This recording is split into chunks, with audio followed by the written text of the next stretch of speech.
अस्सलाम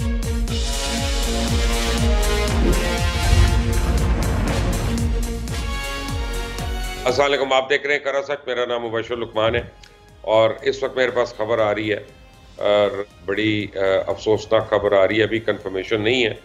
वो ये है कि जो सबमरीन जो हमारी डूबी भी है, जिसमें 2 पाकिस्तानी भी हैं, उसका मलबा जो है टाइटैनिक के करीब आइडेंटिफाई हुआ है। अभी कोस्ट गार्ड जो हैं 1 घंटे के बाद अमेरिकन कोस्ट गार्ड्स एक प्रेस कॉन्फ्रेंस करेंगे और फिर उसमें वो बताएंगे कि वो उसी का है कि किसी और का है, और उसमें शामिल अफराद के मुतल्लिक उनके पास क्या तफसीलात हैं वो भी अभी पता चल जाएगी। हम अभी भी दुआ गो हैं कि अल्लाह ताला अपना कोई मोइज़ा दिखाए और किसी न किसी तरह कोई ना कोई खुशी सबको मिल जाए। लेकिन दूसरी तरफ हमारा सुप्रीम कोर्ट है। सुप्रीम कोर्ट ने भी ठानी हुई है कि जो मर्जी हो जाए, हर रोज़ उसने कुछ ऐसा एक काम करना है जिसकी वजह से मज़ीद कन्फ्यूजन पैदा हो। कल एक बेंच बनाया गया 9 मेंबर्स का। आज सुबह को वो बेंच टूट गया। 2 मेंबर्स ने अपने आप को रिक्लूज कर लिया उससे, जस्टिस काजी फाइजा साहब ने और जस्टिस तारिक साहब ने, और लगता ही है कि कल तक शायद उसमें से मज़ीद 1-2 लोग जो हैं वो 7 रुकनी बेंच में से वो निकल जाए। आज मेरे साथ बड़े इंपॉर्टेंट मेहमान हैं। मुल्क में बड़ी इंपॉर्टेंट डेवलपमेंट्स हो रही हैं और ख़ासतौर अब आइन के हवाले से और अदालतों के हवाले से, तो उनसे मैं बात ज़रूर करूँगा। सबसे पहले मुझे ज्वाइन कर रहे हैं जनाब इरफान कादिर साहब, साबिक अटॉर्नी जनरल ऑफ पाकिस्तान है, किसी तारुफ के मोहताज नहीं है। उसके बाद मुझे ज्वाइन करेंगे जनाब अमानुल्लाह कंदरानी साहब, साबिक सदर है supreme court bar association of Pakistan के, और फिर मुझे अमेरिका से हमारे एनालिस्ट दोस्त हैं रज़ा रूमी साहब, वो भी ज्वाइन कर रहे हैं। आप सबका बहुत बहुत शुक्रिया। इरफान कादिर साहब, अस्सलाम वालेकुम, आपको मेरी आवाज़ आ रही है? इरफान कादिर साहब से मैं कोशिश करता हूँ। रज़ा रूमी, अस्सलाम वालेकुम, आपको मेरी आवाज़ आ रही है? बिल्कुल आ रही है। रज़ा, पहले तो मुझे बताएं कि मुझे जो खबर मिल रही है इसमें कितनी सदाकत है कि एक मलबा मिला है टाइटैनिक शिप के साथ, और अभी आइडेंटिफाई वो करेंगे उसको कि किसका है, लेकिन खदशा जाहिर किया जा रहा है कि इसी इल फेटेड मिनी सब का है। आपके पास कोई इसमें इतला है? जी, मैंने भी आप ही की तरह देखा है ऑनलाइन ही, और अनफॉर्चुनेटली ये मालूम पड़ गया था कि आज उनके पास जो ऑक्सीजन का स्टोर था वो ख़त्म हो चुका है, और बहुत ही अफसोसनाक सानिया है। उन सब के लिए दुआएं, और उन लवाहिकीन के लिए अल्लाह करे कि कोई वो ये खबर दुरुस्त ना हो और किसी तरह से उनकी कोई बचत हो जाए, लेकिन अभी तक जितनी उम्मीदें थी वो मादूम हो चुकी हैं। जी मुबशर साहब। तो रज़ा साहब, बात यह है कि बेसिकली मैंने अपना ये जो चेक किया है, इसको जो मिनी सबमरीन गई है,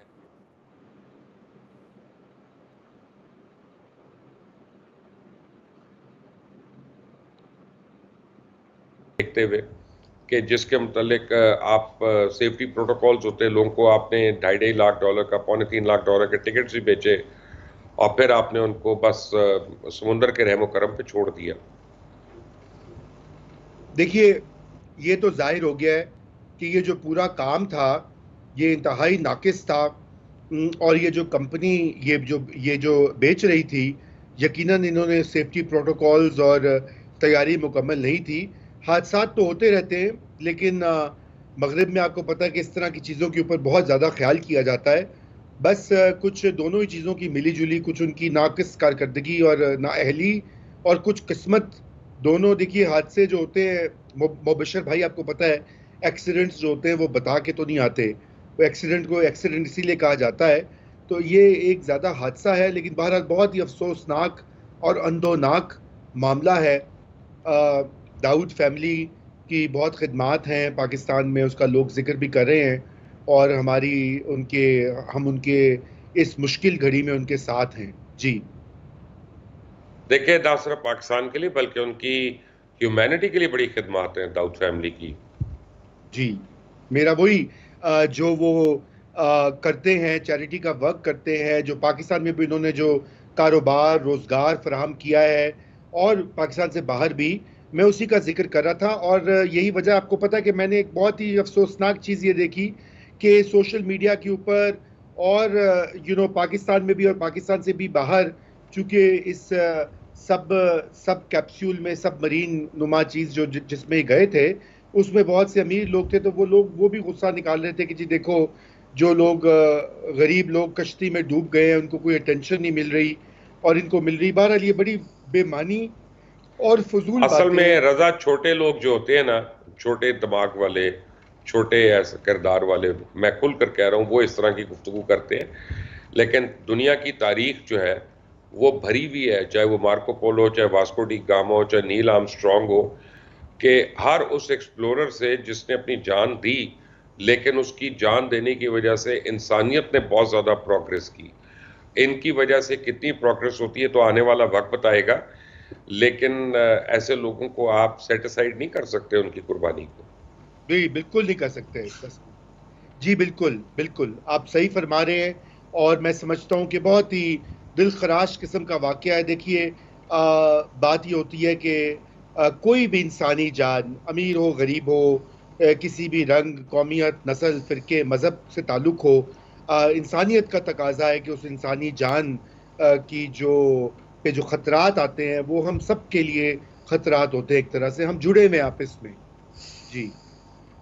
अमानुल्लाह कररानी साहब, अस्सलाम वालेकुम एंड वेलकम टू खरा सच वंस अगेन। जी। मुझे बताइएगा कि आज जो सुप्रीम कोर्ट में हुआ, उसका आने वाले दिनों में क्या असर पड़ेगा और आने वाले फैसलों पे क्या उसका असर पड़ेगा। जिस तरह जस्टिस काजी फाइजा ने आज कहा कि सुप्रीम कोर्ट इस्लाहत बिल के बाद ये बेंच ही गैर आईनी है, तो फिर इस बेंच की क्या हैसियत है सर?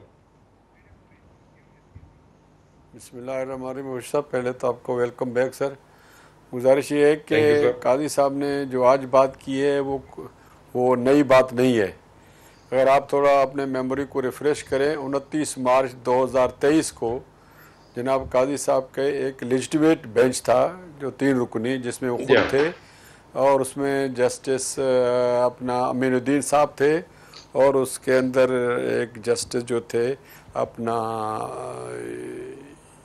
मेरे ख्याल में 3 रुकनी बेंच था, शाहिद वहीद साहब।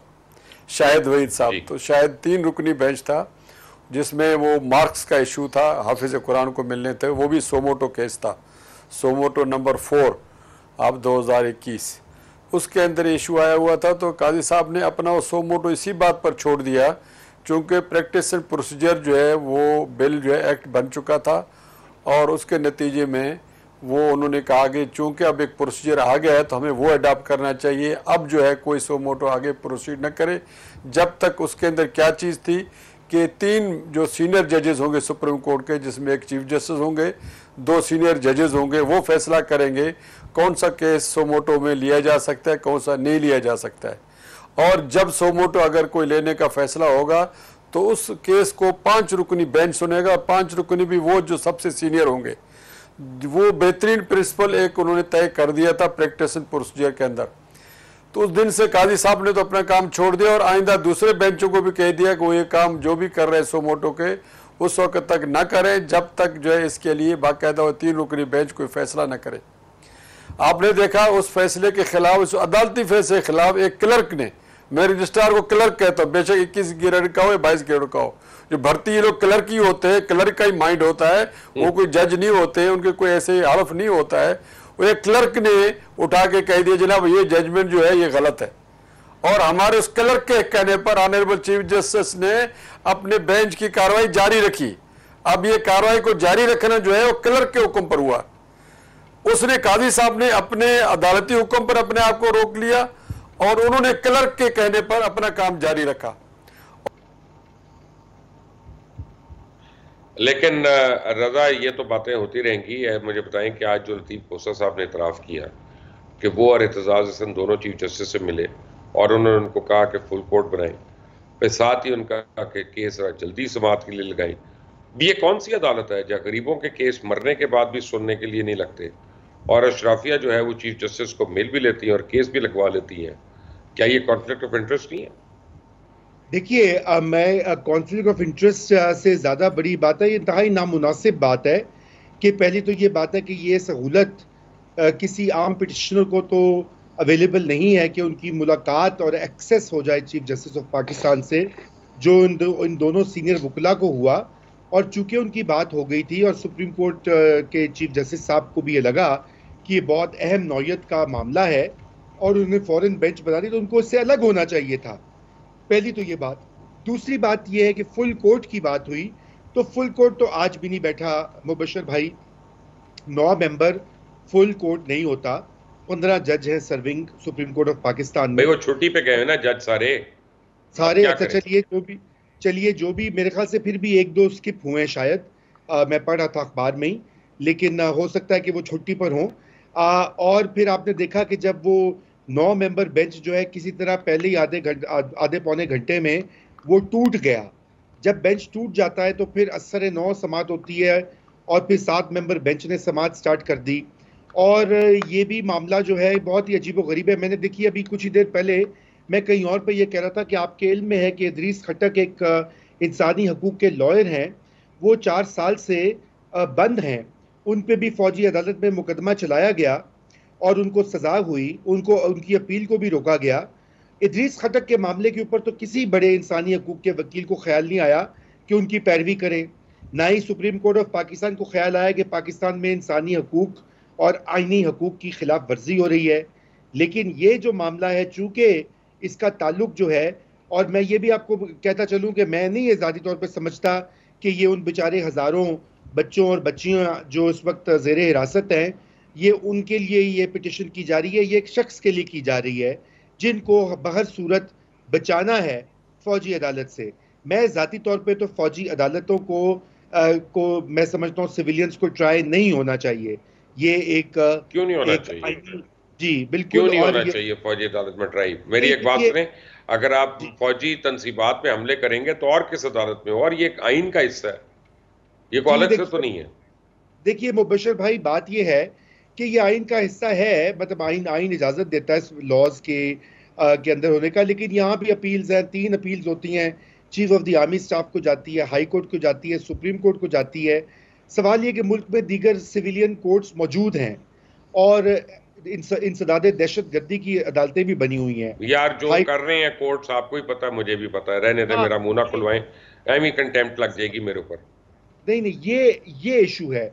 बहुत से दोस्त साथी यही बात कहते हैं, वो कहते हैं जी फौजी अदालतें इसलिए बनी हैं या बनाई जा रही हैं या मुकदमे होंगे क्योंकि जो आम अदालतें हैं, एक तो वो इल्तवा का शिकार होती हैं और ऊपर से उनका एक अलेजिडली मुबैना तौर पे एक बायस दिखाई दिया है। अब सवाल ये पैदा होता है मुबशर भाई कि जब इस तरह की चीज़ आती है तो फिर इसकी भी जिम्मेदारी जो है वो सुप्रीम कोर्ट और हाई कोर्ट्स पे ही आती है कि वो किस तरह से ऐसे स्टेप्स उठाएं कि जहां पे बायस का शुबा या शायबा ना हो। यानी कि एक वो मारूफ जो 3 मेंबर बेंच है जो कि पिछले कई सालों से यके बाद दीगरे एक तरह के फैसले देता रहा है, या लाहौर हाई कोर्ट में जो कुछ होता रहा है, उसका सदे बाप भी तो फिर इस लीडरशिप ने करना है ना। देखिए इसमें दोनों ताली दोनों हाथों से बचती है। अगर दूसरी साइड फौजी अदालतें बनवा के बकौल खोसा साहब और एतजाज़ साहब अदालती निज़ाम को वीकन कर रही हैं, तो ये जो हमारी अदालतों के जो सरबराहान हैं उनके अपना जो तरीक़ाकार है या अदालतों का जो तरीक़ाकार है या जो उनका रिकॉर्ड रहा है माजी करीब में, वो भी निज़ाम को वीक कर रहा है।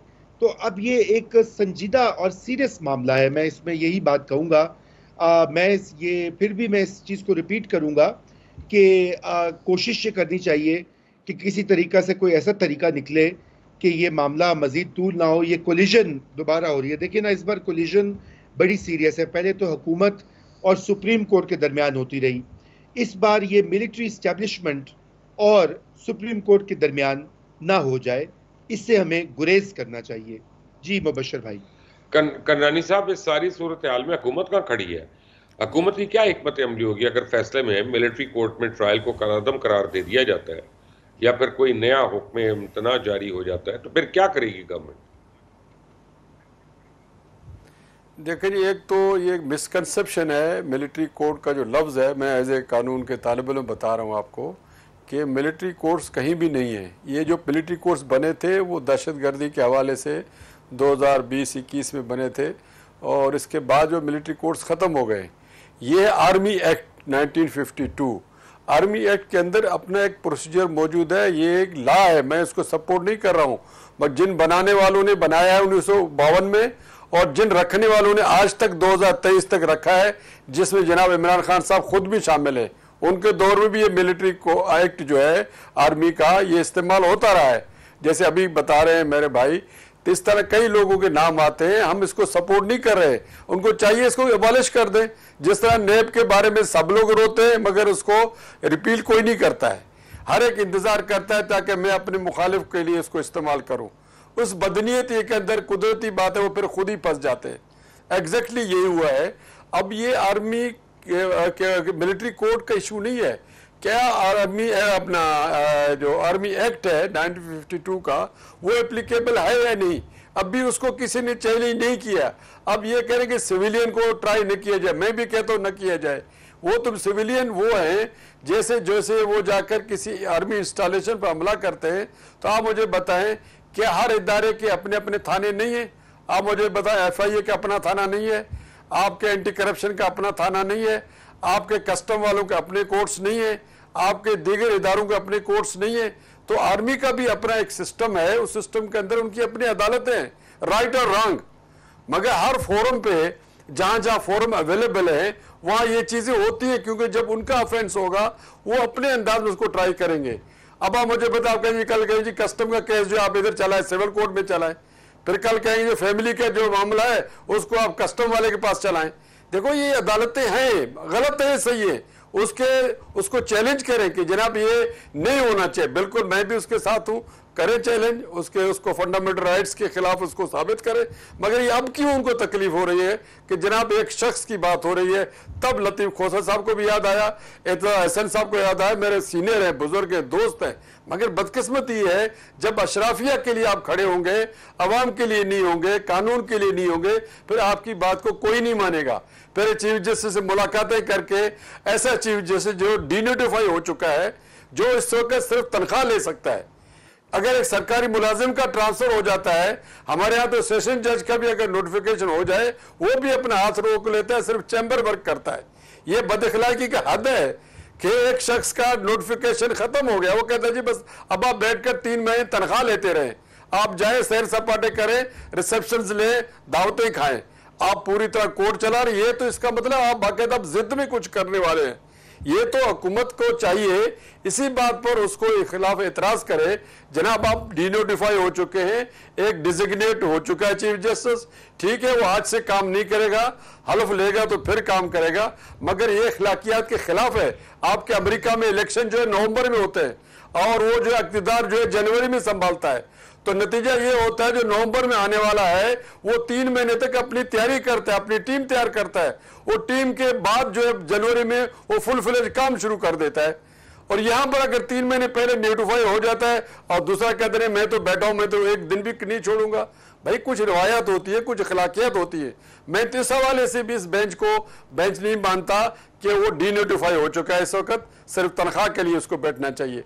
बाकी रह गई काजी साहब की बात, उनकी बात असूली है और उन्हें अपने जजमेंट को फॉलो किया है। सरदार तारिक मसूद साहब ने भी सही फॉलो किया। क्यों? वो ये कह रहे हैं, उसकी बात अलग है सरदार साहब की, उन्होंने कहा कि भी ये 9 रुकनी बेंच अगर सुन रहा है, अगर प्रोसीजर वो प्रैक्टिस एक्ट इन्फोर्स हो जाता है तो उसके नतीजे में 5 मेंबरों ने सुनना होता है ये सो मोटो। जब 5 सुनेंगे तो लामाला कोई 6 या 7 जज और चाहिए जो इसको जो है अपील सुनेंगे। मगर जब आप इधर 9 रुकनी बेंच बिठाकर सुनेंगे तो बाकी तरफ जज बचते नहीं, 9 से ऊपर हो 10 हो और वो ये सुने तो 10 जज तुम्हारे पास आया ही नहीं, क्योंकि टोटल स्ट्रेंथ सुप्रीम कोर्ट का 17 है। तो 10 जज आप कहां से लाएंगे जो इसके खिलाफ अपील सुनेंगे अगर वो कानून इन्फोर्स हो गया? तो नतीजतन ये सारा कॉन्फ्लिक्ट है, पूरा कंट्रडिक्शन है। दोनों जज साहबान ने बिल्कुल दुरुस्त तरीके से अपने आप को रिक्यूज किया है और ये बेंच भी गलत बैठा है। उन्होंने मुलाकातें करके बिठाया है जिस तरह बिठाया है, इस तरह जल्दी केसेस तो कत्ल वालों को भी नहीं लगते जिनको फांसी लग रही होती है। यहाँ मोहर्रम अली का केस है, मशहूर केस है, वो एंटी टेररिज्म कोड के खिलाफ आए थे, वो बेचारे फांसी चढ़ गए मगर उनके केस को नहीं लगाया गया। बाद में उनके बारे में अफसोस का इजहार किया, भाई तुम उस वक्त स्टे कर देते। यहाँ सुप्रीम कोर्ट का किरदार तो यह है कि लोग फांसी चढ़ जाते हैं, उनके केस को नहीं सुना जाता है। अभी तक किसी का केस मिलिट्री कोर्ट में गया नहीं है, किसी ने फरीक ने अभी तक चैलेंज नहीं किया है। खोसा साहब तो मिलिट्री कोर्ट में नहीं गए, या वो तो फरीक जो विक्टिम है बेचारा, उसका तो नाम तक किसी को पता नहीं है। खोसा साहब से पूछा किसका नाम गया मिलिट्री कोर्ट में, उसने कहा नहीं मुझे पता नहीं है। सिर्फ अखबारों में, वेबसाइट के अंदाज में। ये दुनिया में कभी हुआ है कि वेबसाइट से प्रिंट निकाले आप सुप्रीम कोर्ट में जाए? आप फरीक नहीं है, पर हाई कोर्ट को बंद कर दे। आर्टिकल 199 कहता है कि वो मुतासरा फरीक है वो हाई कोर्ट में आ जाए, वो हाई कोर्ट के दरवाजे बंद है, मुतासरा फरीक बंद है। ठीक है, मैं करनानी साहब भी मेरे साथ है, रज़ा रूमी भी मेरे साथ है। एक ब्रेक के बाद आते हैं, टेक अ ब्रेक।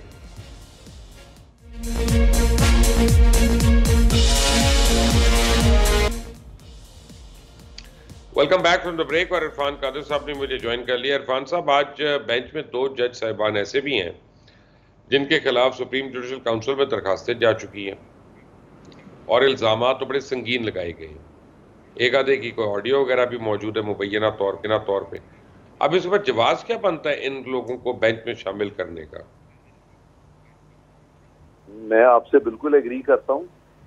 सबसे पहली बात तो ये है कि वो जो चीफ जस्टिस डेजिग्नेट है वो ये क्या है कि उठे हैं कि एक कानून बना हुआ है और उस कानून के मामले को तो आप इल्तवा में डाल दिया है और आपने उसको कानून को मुअत्तल किया हुआ जो आप कर नहीं सकते। और जो राइजुल वक्त कानून है उसके तहत चीफ जस्टिस अकेले तो बेंच बना नहीं सकते, तो ये बेंच जो है ये इलीगली कॉन्स्टिट्यूटेड है। और क्योंकि ये इलीगली कॉन्स्टिट्यूटेड है इसलिए जो भी इसकी प्रोसीडिंग्स हैं वो भी इलीगल होगी। तो अगर ये कल को कोई फैसला भी कर देते हैं, और फिर दूसरी बात जो आपने कही वो ठीक आपने कहा है कि ये जो लिटिगेशन सामने आ रही है, केसेस सामने आ रहे हैं, क्या ये पब्लिक इंटरेस्ट में है या वेस्टेड इंटरेस्ट में है? क्योंकि एक जज साहब जिन्होंने जो साबिक चीफ जस्टिस हैं पाकिस्तान के, उन्होंने अपने चंद रिश्तेदारों के लिए ये केस फाइल किया है नाम लेके कि ये पब्लिक इंटरेस्ट में है। और उनके रिश्तेदारों के बारे में जो मैंने कुछ वीडियोस देखी हैं, वल्लाह आलम वो सही है कि नहीं, लेकिन चीफ जस्टिस को भी इसका सुओ मोटो नोटिस लेना चाहिए। उसमें जब ये फौज की इमलाक को कोर कमांडर हाउस से हमला हो रहा है आगे लग रही हैं, तो वो बड़ी खुशी भी मना रहे हैं और लोगों को इंस्टिगेट कर रहे हैं कि ये बिल्कुल ऐसे ही करना चाहिए। तो फिर उसको आप कैसे कह सकते हैं कि ये सारा कुछ जो है ये पब्लिक इंटरेस्ट में हो रहा है, जिस तरफ के आपने भी इशारा किया। और फिर ऑडियो लीक की जो बात आपने की है, ऑडियो लीक से तो साफ पता चल रहा है कि कोशिश हो रही थी कि किसी तरह से चीफ जस्टिस साहब को इन्फ्लुएंस किया जाए। और फिर चीफ जस्टिस साहब ने जब बेंचेस बनाए तो अपने ही ब्रदर जजेस के फैसलों के खिलाफ, जहाँ पे कि ब्रदर जजेस को कहना पड़ा कि ये वन मैन शो है, फिर ब्रदर जजेस को कहना पड़ा कि बेंचेस इस तरह से नहीं बनते। फिर कानून पार्लियामान लेके आई कि बेंचेस जो है वो आप मिल के बनाएंगे, चीफ जस्टिस और 2 सीनियर जजेस बनाएंगे, ताकि कोई एक फर्द वाहिद जो है वो कमांडर ना बन जाए और बाकी उसके सिपाही ना बन जाए। क्योंकि इसी अदलिया में ये भी कहा गया था, जब ये अदलिया बहाल हुई, पहले इनके चीफ जस्टिस इफ्तिखार साहब आए तो कहा गया, जजेस ने कहा कि ये इफ्तिखार चौधरी तो हमारे कमांडर हैं और हम इनके सोल्जर्स हैं। और ये वाला कंसेप्ट कमांडर और सोल्जर का जो हमें बेंचेस फॉर्मेशन में नजर आया, ये कोई फौज का इदारा तो नहीं है जहाँ पे कि एक कमांडर इन चीफ जो है वो किसी को भी हायर एंड फायर कर दे। यहाँ पे तो सीनियर मोस्ट जज जो है, चीफ जस्टिस जो है, उसका भी एक वोट है जब वो फैसला करने बैठता है, और जूनियर मोस्ट जज का भी एक वोट है। तो उसमें तो किसी जज को किसी पे फौकियत भी नहीं है। यहाँ पे ये भी कॉन्सेप्ट नहीं है कि some are more equal than others.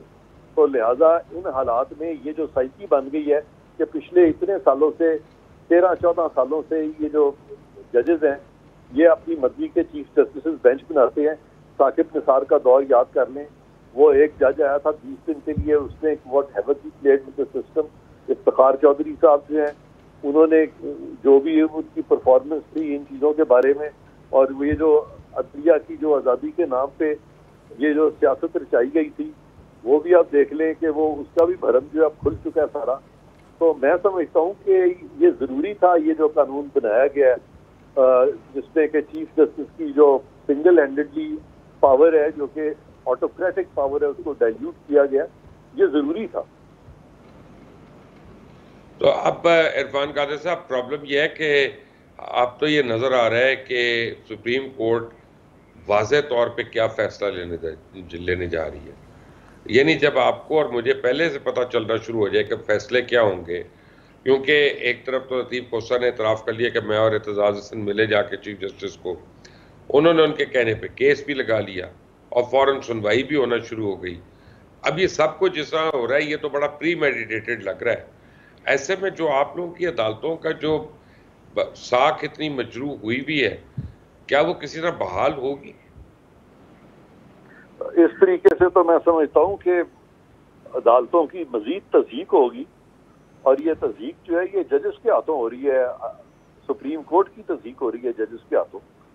और ये इस तरह से कानून को अपने हाथ में लेना, और यानी एक डेजिग्नेट चीफ जस्टिस जो है बाकायदा वो कानून को रेफर करके बता रहे हैं कि ये वायलेशन है इस बेंच की कॉन्स्टिट्यूशन में, और उस कानून के होते हुए कुछ लोग जो है वो खामोश तमाशाई बन के वो सारा कुछ होने दे रहे हैं, और बाकी कुछ वकील हैं जो वो भी इनके साथ मिले हुए हैं। तो ये तो वकीला जो है ये बेंच और बार ये एडमिनिस्ट्रेशन ऑफ जस्टिस में एक दूसरे पे चेक होते हैं, लेकिन अगर ये शीरो शकर हो जाए तो फिर तो ये जो मर्जी करें, फिर then it's free for all. क्योंकि आज जो नोटिस जारी हुआ है, जो ऑर्डर जारी हुआ है कोर्ट का, और जब मैं ऑर्डर देख रहा था तो वो बड़ा मुझे खौफनाक किस्म का ऑर्डर लगा कि ये तो फैसला यही करने जा रहे हैं जो मैंने आपको कहा पहले। हाँ, मुझे भी यही लग रहा है, मैं आपसे एग्री कर रहा हूँ, क्योंकि इससे पहले भी जो चंद केसेस आए हैं, मसलन ये जो इलेक्शन डेट का मामला आया था, बड़ी जल्दी से इन्होंने डेट दे दी थी, और मैंने तब भी कह दिया था कि ये इलेक्शन कभी भी नहीं होंगे 14 मई को, क्योंकि जब इलीगल ऑर्डर्स आप करते हैं तो इम्प्लीमेंट तो हो नहीं सकते, और ये खुद भी नहीं करा सके।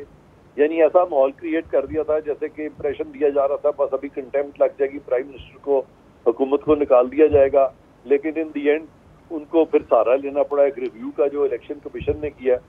और इससे पहले जो फैसला आया था जिसमें कि पंजाब की हुकूमत गिरा दी थी हमजा शहबाज की, वो भी बड़ी जल्दी में इन्होंने फैसला किया था।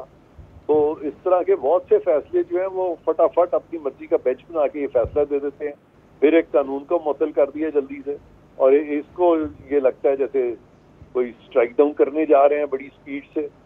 तो वो तो आप ठीक कह रहे हैं कि मैंने तो ये थ्रू आउट मेरी जो असेसमेंट रही है फैसला क्या आएगा वो बिल्कुल सही साबित हुई है, और ये भी एस्टैब्लिश हो रहा है कि ये बेंचेस जो हैं वो अपनी मर्जी से बनाए जा रहे हैं।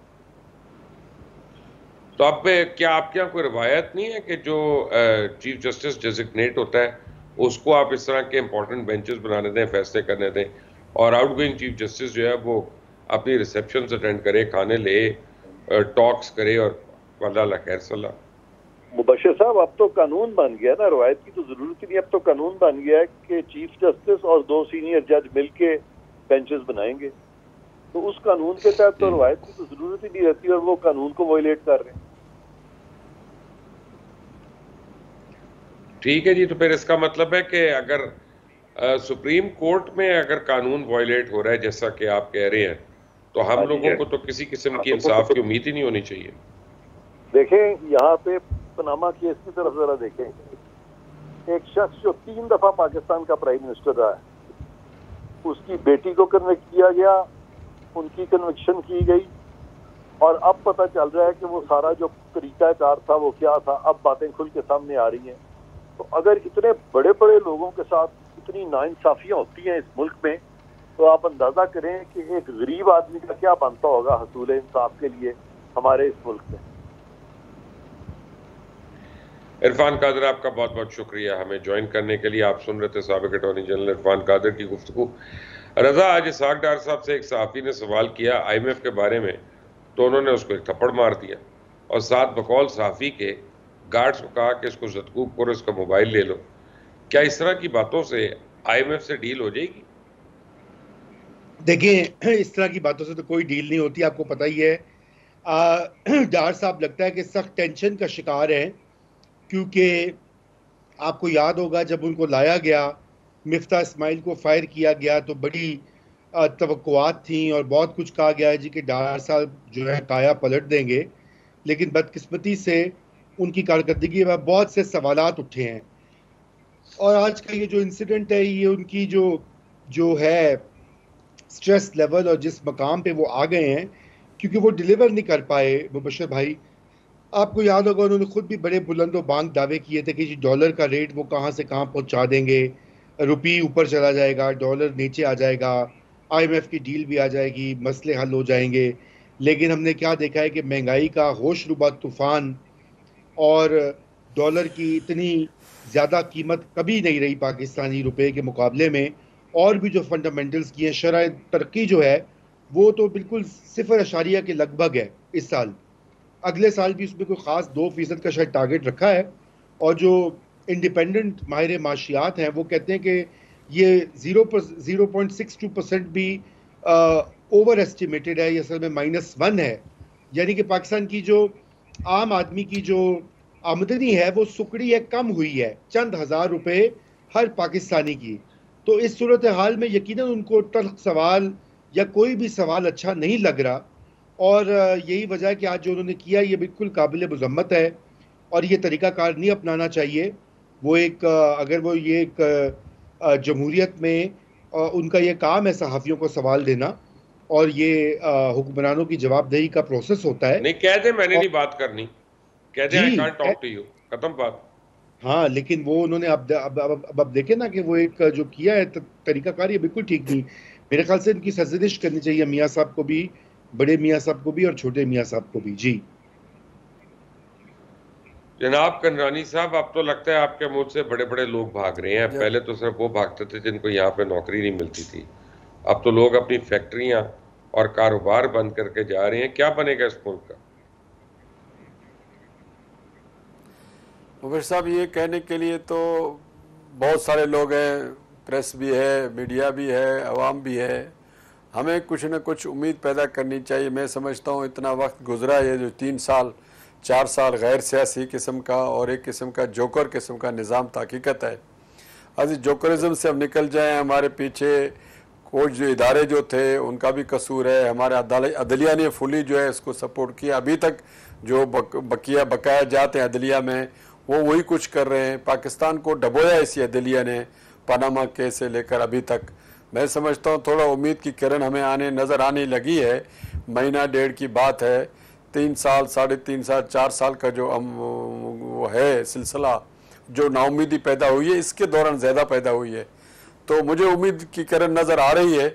जब ये बादल छटेंगे इंशाअल्लाह, जब अदालत और इंसाफ आज़ाद होगी और उसके नतीजे में जो फैसले आएंगे, उसके नतीजे में जो मईशत का पहिया चलेगा, लोगों में एतमाद पैदा होगा इंसाफ के साथ।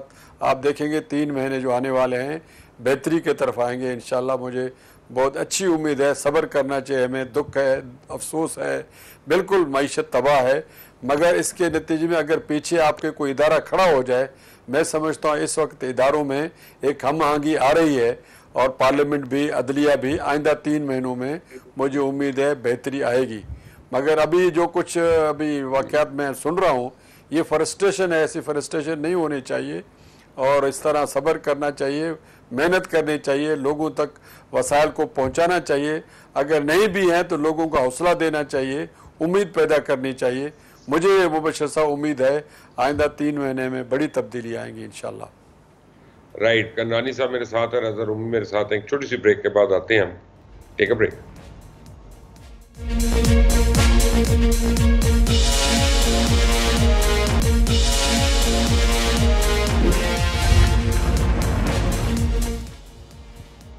Welcome back from the break. Raza Rumi, ये बताएं कि एक ही दिन में आज जहांगीर तरीन लंदन में है, ओन चौधरी भी लंदन पहुंच गए, शहबाज शरीफ भी कल 3 रोज़ा दौरे के लिए लंदन जा रहे हैं।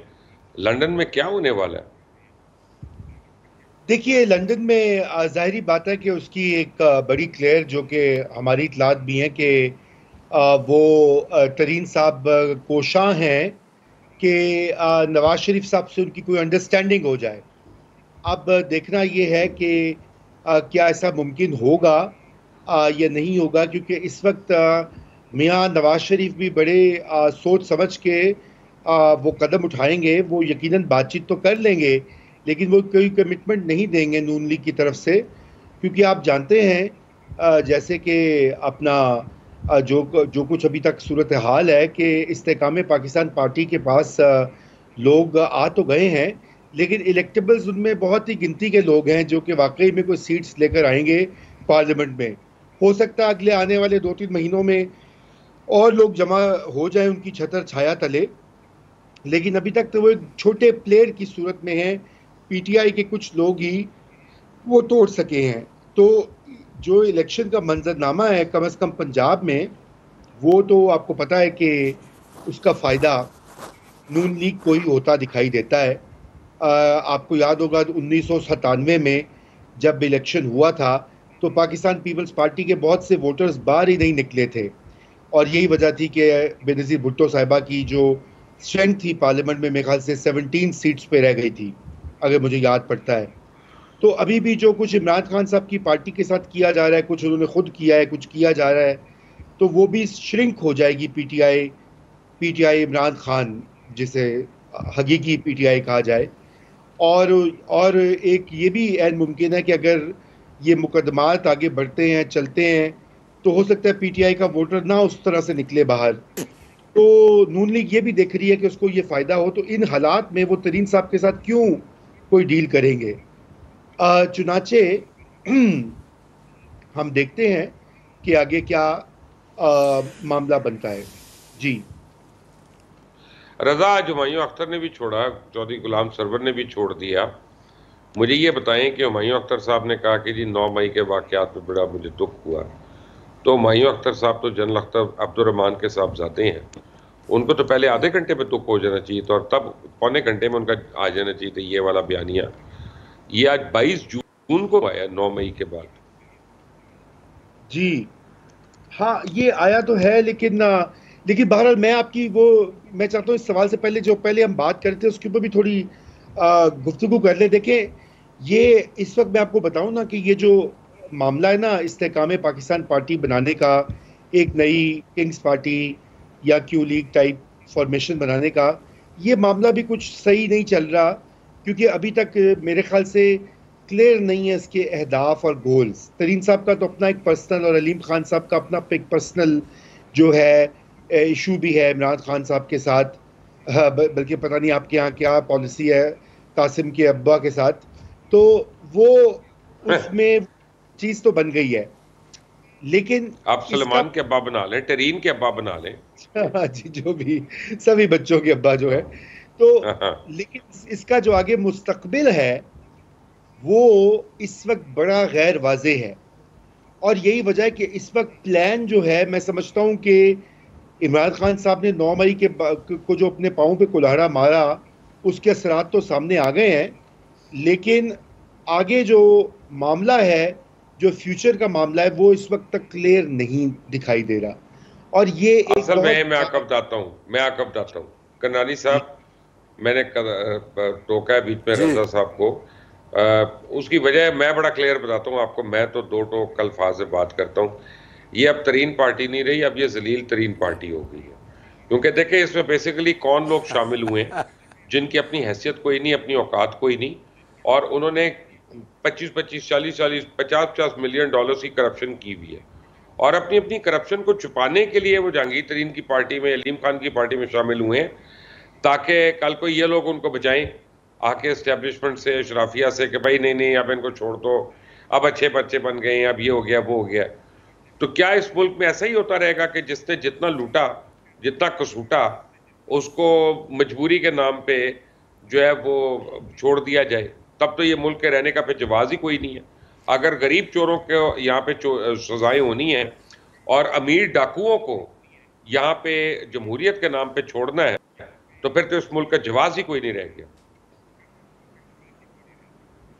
बिल्कुल दुरुस्त फरमा रहे हैं, मुल्क का जवाज है। मुल्क के जवाज के लिए हमारे 25 करोड़ अवाम है, ये 500 अशराफिया है, उसको उसी तरह हैंडल करना चाहिए। आप मायूस न हो, और मैं इसलिए कह रहा हूँ कि इंशाल्लाह ताला आइन और कानून, नाम लेके आइन और कानून बहाल होगा। शामिल हुए, आप देखेंगे इंशाल्लाह आइंदा 3 महीनों में मुझे जो होप नजर आ रहा है, जब कानून आइन अपने फोर्स के साथ नाफिज होगा, तब जो है इसके अंदर सब शिकंजे में आएंगे, कोई कानून से बालातर नहीं होगा, और इस मुल्क में एक सही निज़ाम आएगा और आना चाहिए। ये निज़ाम जो है अदलिया के तवज्जुह से हमेशा आता है। आपको ये इंफॉर्मेशन की बुनियाद पे कह रहे हैं, फिर मुझे उम्मीद होगी। बिल्कुल मुझे यकीन, इंफॉर्मेशन यही है कि जब इंशाल्लाह 3 महीने में इंतजामिया बदलेगा अदलिया का, और उसके नतीजे में इंशाल्लाह कोई कंप्रोमाइज़ नहीं होगा। ये मैं आपको यकीन दिलाता हूँ, कोई कंप्रोमाइज़ नहीं होगा आइन के ऊपर, कानून के ऊपर, और इस मुल्क में अवाम राज करेगा। मैं आपको ये बताता हूँ, इस मुल्क में अशराफी राज नहीं करेगा। ये मैं आधा मिनट है। रजा रूमी, हर वो करप्ट आदमी जो इमरान खान के साथ उसने करप्शन की और उसके बाद वो छोड़कर अगर वो दूसरी पार्टी में चला जाता है किसी में, तो क्या जमहूरियत के नाम पे उसको छोड़ देना चाहिए? नहीं जी, बिल्कुल ये बड़ी गलत एक रविश बन गई है। मैं इसके ऊपर मैंने पहले भी बात की है कि ये प्रेस कॉन्फ्रेंस करवा कर और तौबा ताइब करवा के आप उनको छोड़े हैं, जबकि आप देखें मुबशर भाई, जो बहुत सारे लोग जो गिरफ्तार हैं, 10,000 से ज़्यादा लोग, उनमें यकीनन सारे तो मुलव्वस नहीं होंगे। कुछ लोग उधर उधर घूम फिर भी रहे होंगे, कुछ के पास वकील नहीं है, कुछ बेचारे मिसलीड हो जाते हैं। उनकी कोई बात नहीं। उनको अगर आप सजाएं देंगे और इन बड़ी मछलियों को इनकी तौबा ताइब लेके छोड़ देंगे तो ये तो इनकी तौबा ताइफ नहीं हो सकती। रजा रूमी, आपका, मानला करनानी और इरफान कादिर साहब, आप सबका बहुत बहुत शुक्रिया। आज खरा सच में इतना ही। अगले यानी पीर को फिर हाजिर होंगे। अंटिल द नेक्स्ट टाइम, अल्लाह हाफ़िज़।